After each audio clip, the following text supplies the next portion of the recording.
Luke Smith, good afternoon and welcome to the studio. Good afternoon. You know it's late on a Friday afternoon when I start stumbling over my words and I haven't even had that first drink yet. Couldn't come quick enough. I know, it's only an hour and a half to go until the weekend starts for me, but there you go. I like it. I'm looking forward to it. I like it. Do you know what?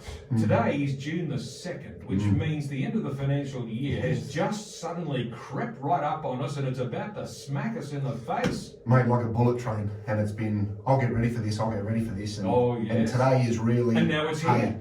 today This is is, it. hey, get your pen out. This is how you make a deduction once and for all for those that haven't been salary sacrificing. I thought because of that time frame, let's talk about the mechanics of how you can use your own money to make a super contribution that has nothing to do with your employer. Because one big misconception that I keep banging on about is this word salary sacrifice. I can only salary sacrifice. My boss will only let me salary sacrifice. Salary sacrifice is one way of putting money into super. The other way you do it is to make what's called a personal deductible contribution. That means you take your own cash and you throw it into your super fund. It has nothing to do with work. It has nothing to do with a fortnightly payment, and you can do it in one big chunky lump sum and get the same tax effect as if you'd done it every fortnight from the 1st of July last year. So you put your own money into your own superannuation and you get a tax deduction for that. Spot on. How is that even possible? Well, it's actually quite easy, and I think I'm a big advocate of this because where people have a mortgage, they actively save where they can during the year into their offset account, and they build up money in their offset account, therefore paying down their home loan. This is the way to do it, where you may need to offset some capital gains tax. Let's say you sold a property during the year. You might have a capital gains tax bill that results in taxable income in addition to your wages. You might have had a distribution out of a company. You might have been made redundant. You might have retired and had all of your leave paid out.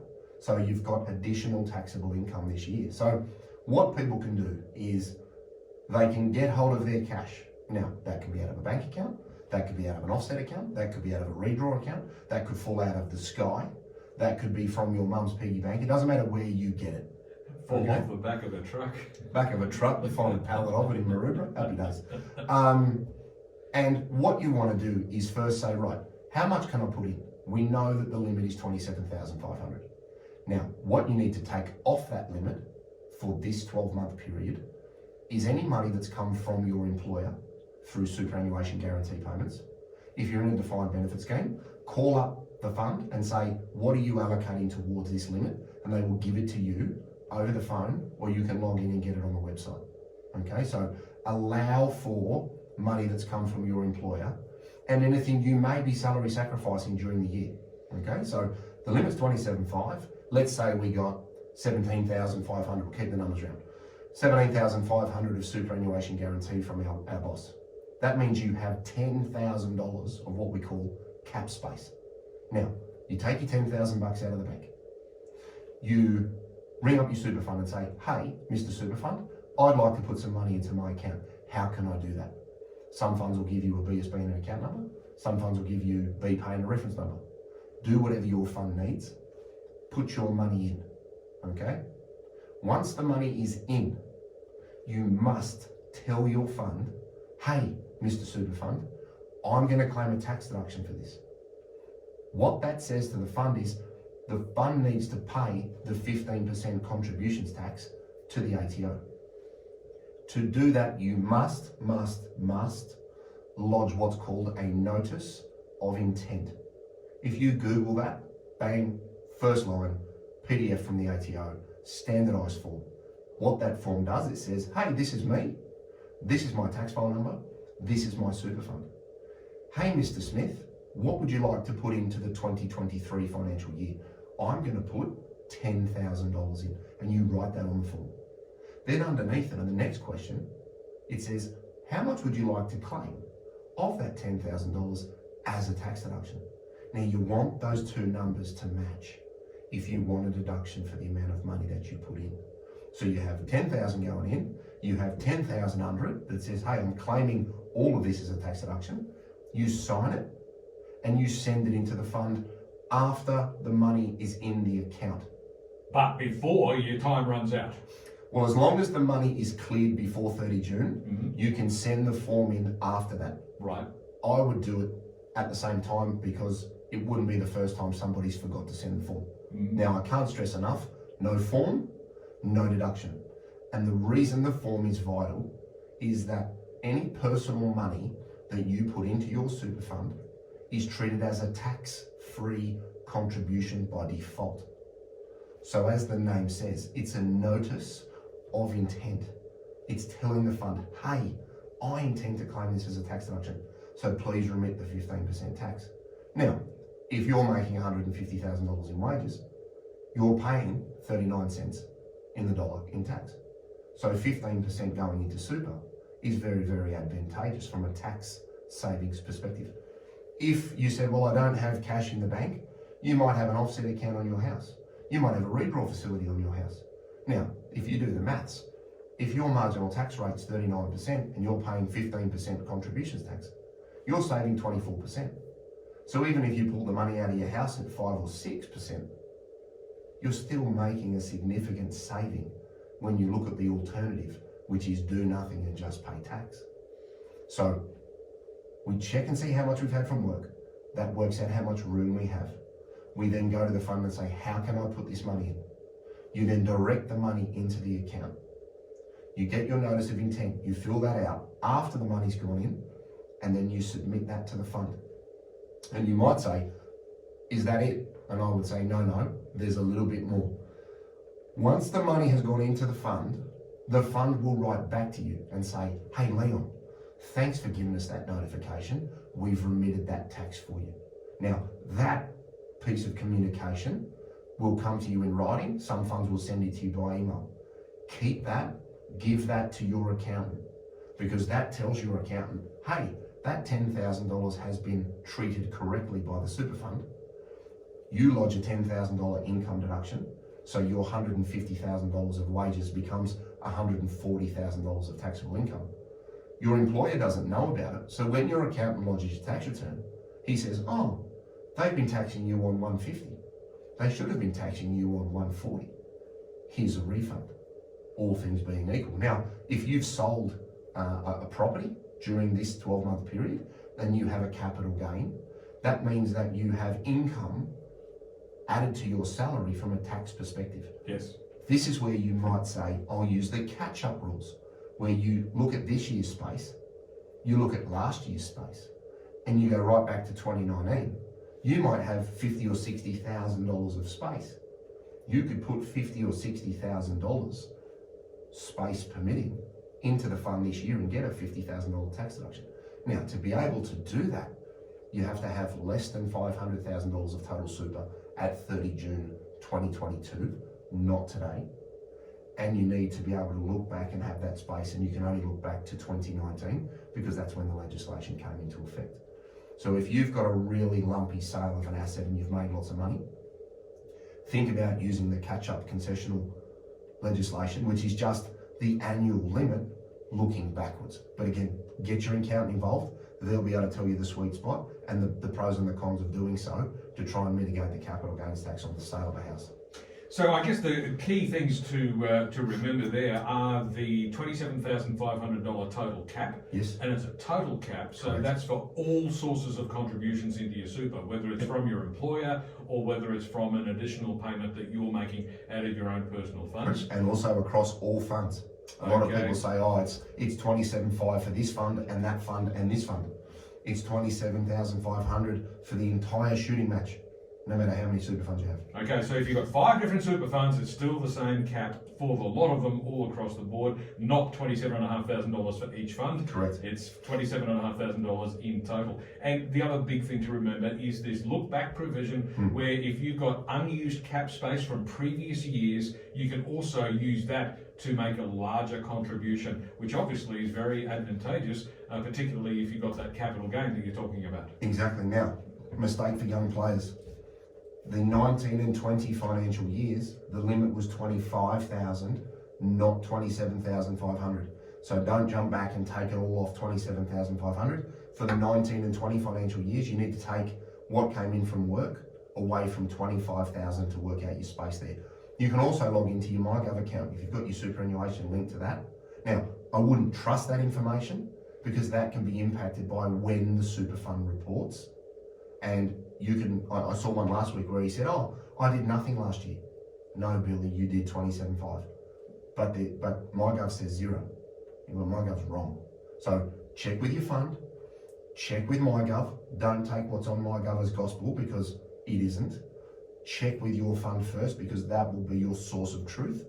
I trust the fund information over the MyGov information. If you've changed funds during the year, remember to ring the fund that you left because they may have part of your contributions and the other fund you rolled over to may have the rest of your contributions. So get this right because if you get it wrong, it can get a little ugly. Well, this is where you rely on some professional advice from a financial advisor and also your accountant. Yeah, look, I think it's important that you get in front of this, and we're talking about it today because I've been banging on about this since probably Christmas. But this is a process that takes time. If you got to move money from point A to point B, correct. Usually there's a few days before the money lands in the account. You also need to check with your fund because some funds may say, well, any contribution after the 26th of June, we can't guarantee it gets processed. So ring and check with your fund because if you leave it to the 28th, there's a very good chance you're skating on pretty thin ice. Yeah, there's only one shining light at the end of the tunnel. The little glimmer of good news this year, June 30th, is actually a Friday. So you're not going to get caught out with having June 30th turn up over the weekend. Well, 2, 3, 4 years ago, there were about 3 years on the bounce where it was a Sunday or a Saturday, and a lot of people made payments on the Friday, not realising, and then it landed on the 1st or 2nd of July and blew up the next year. And they actually missed out on the tax deduction. So I say 1 June because it gives plenty of time for the funds and the admin and the fiddling and everything else. Well, that's right. And when you've got to deal with paperwork, if there's any mistakes or any other glitches or hold-ups, this means you've got time to sort it out. Yeah, your fund may also want an original. Let's not assume that everybody takes email. Yes. Your fund may actually want an original. So again, check with your fund because they're all a little bit different. And make sure that you have your numbers really, really tight. Run them past your accountant, run them past your advisor. I know we've been shooting out umpteen emails leading into this time of year with here's your space, here's what's come in, here's what you should put in, here's how you do it. You know, we do it for all of our people, just as a default part of our service, which kills my girls because the list just gets longer and longer and longer every year. Yeah. But again, it's one that I find people struggle to just pull together, and if you leave it to the last minute, there's going to be tears, and they won't be mine. Okay, so those two things to remember. Plus, I guess the third one is that if you do want to claim the tax deduction, you have to do all the paperwork. Because if you don't do that, then the default position is exactly what you don't want. Exactly, and you know, anybody that's been in my office in the last 12 months, I say to everybody, I don't say you must do anything in this industry. Must for me is a but the one must is get your paperwork right here because you could be committing money to super that you can't get. And then once you've done it, you can then look to super split. You can look to use that money for other stuff and extrapolate out various other strategies. But get this one right to start with, and then that'll help you from a tax perspective moving into July. Luke Smith from Envision Financial is with me in the studio today. We're answering the question, how do I lower my tax by adding money to super before the end of June? And we've covered pretty much the whole list of points here, but we'll be back in a moment to summarise everything and make sure you don't forget any of it. It's 11 to 5 on 2CC.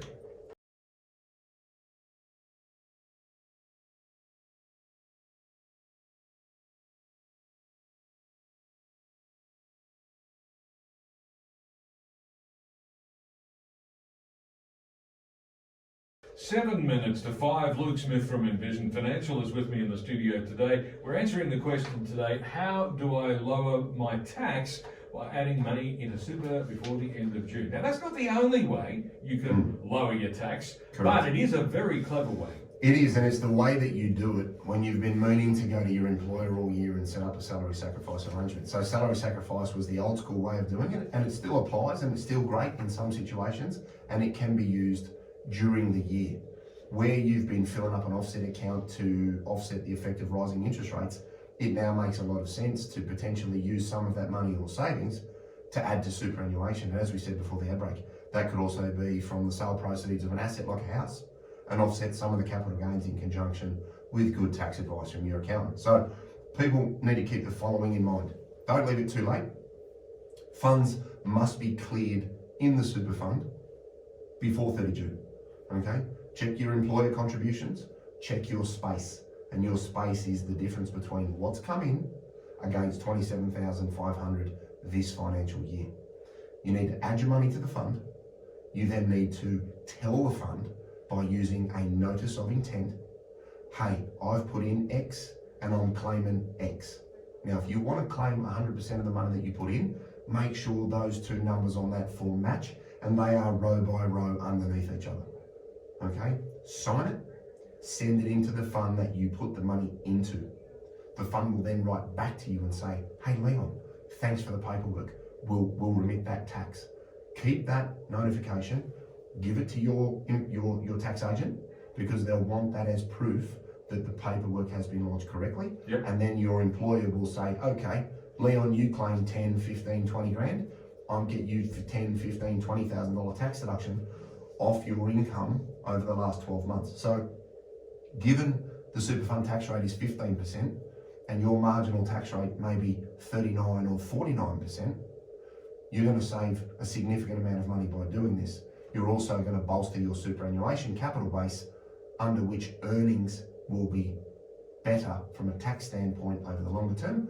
And if you're about to retire in the next couple of years, you've bolstered the capital base from which you could start a pension. So there are a number of benefits for doing this, but again, be early, because then you won't be late. Absolutely. And that cap, $27,500 in the year. Yep. So if you're looking back on previous years, you might have more than that available for you. And of course, you can do this if the total balance of your super is below $500,000 as at the end of last financial year. Exactly right. Don't look at today's value, look at last year's 30 June value. And that it goes across multiple funds. It's not per fund, it's multiple funds, and the limit is applied to multiple employers. You don't get 27.5 per employer. It's the entire shooting match. If you've got one job or 10 jobs, that's the most you can put in as an individual. Indeed. So Luke, where can listeners get more information? Yep, office number 6260-4749, envisionfinancial.com.au on the internet. We've got the podcast, The Strategy Stacker. Luke Talks Money on iTunes and Spotify. We've got the YouTube channel, Envision Financial Canberra. We've got the TikTok handle, The Strategy Stacker. And all of this is in the Super Contributions chapter of Smart Money Strategy, your ultimate guide to financial planning, available in all good bookstores, Dimmicks, QBD, Harry Hardhog, Amazon, Booktopia, and just about anywhere else online that you can get it. Sensational stuff, Luke. Thank you very much.